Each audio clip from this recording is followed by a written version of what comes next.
முதலமைச்சர் வாரிசு அடிப்படையில் நான் இப்ப துணை முதலமைச்சர். என் தொகுதி இல்லையா, நல்ல விஷயம் பற்றி பேசும்போது சில கெட்ட விஷயமும் வந்துடும், அது சொல்ல வேண்டிய கட்டாயம் இருக்கிறது.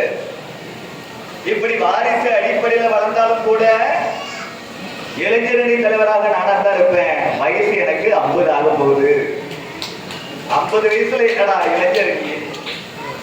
இளைஞரணி பொறுப்பை கூட திமுகவில் இருக்கக்கூடிய உண்மையான இளைஞருக்கு விட்டு கொடுக்காத கோபாலபுரம் குடும்பம் அல்ல திமுக இல்ல பிஜேபி. 45 வயசுல அகில இந்திய தலைவர் பொறுப்பை கூட கொடுத்துதான். 45 வயசு 2010 குஜராத்தோட முதலமைச்சராக இருக்கும் பொழுது நம் பிரதமர் நரேந்திர மோடி அவர்களின் கண்ணில் பட்டவர் நிதின் நபீன். கட்சி நம்மளை கண்டுக்கல, மாவட்ட தலைவர் கண்டுக்கல, ஓபிஎஸ் அணி மாநில தலைவர் கண்டுக்கல, பெரம்படி கண்டுக்கல. நமக்கு ஜாதி பின்புலம் இல்ல, பணம் இல்ல, சப்போர்ட் பண்ண ஆளும் இல்ல, அதனால அரசியல வளர முடியலன்னு யாரும் நினைக்கவே வேண்டாம். பாரதிய ஜனதா கட்சி 1000 கண்களை கொண்டு நீங்கள் செய்யக்கூடிய பணிகளை கவனித்துக் கொண்டே இருக்கிறது.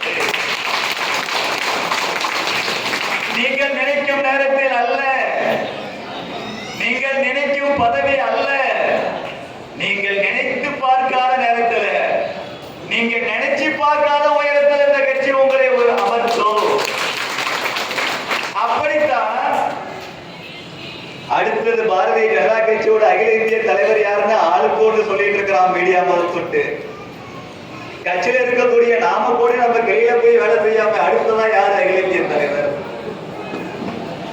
யாராவது நிதின் அப்படின்னா கேள்விப்பட்டிருந்தீங்களா? கேள்விப்பட்டிருக்க மாட்டோம்.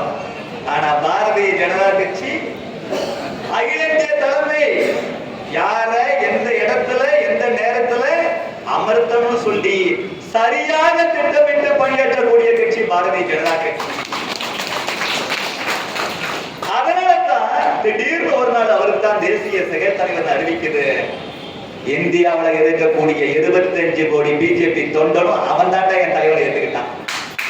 இதுதான் பிஜேபி, இதுதான் பிஜேபி. நீங்க செய்ய வேண்டிய பணி என்ன? எதை பத்தி யோசிக்காம கொடுக்கப்பட்ட பணியில மட்டும் நான் கவனம் செலுத்தணும். உதாரணத்துக்கு 2 விஷயத்தை சொல்ல விரும்புறேன்.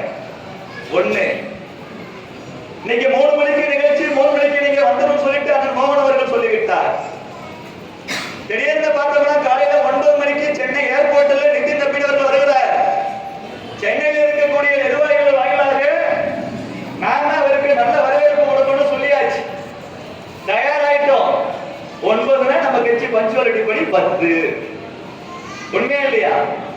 சரி, 11 மணிக்கு அங்கிருந்து கிளம்பி ரிலாக்ஸா சாப்பிட்டு சொன்ன நேரத்தில் இங்க வந்தலாம் நினைச்சோம். நம்ப முடியாது, பிளைட் லேட்டா வருது.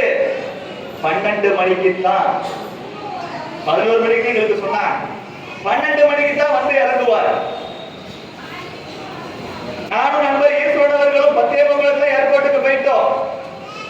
நாம போய் முன்னாடி நின்னாதான் நமது நிர்வாகிகளுக்கு போன் பண்ணி நான் வந்துட்டு நீங்க எங்க இருக்குன்னு கேட்கலாம். தலைவர் எப்படியோ தொண்டன் அபிலி, நீங்க தலைவர்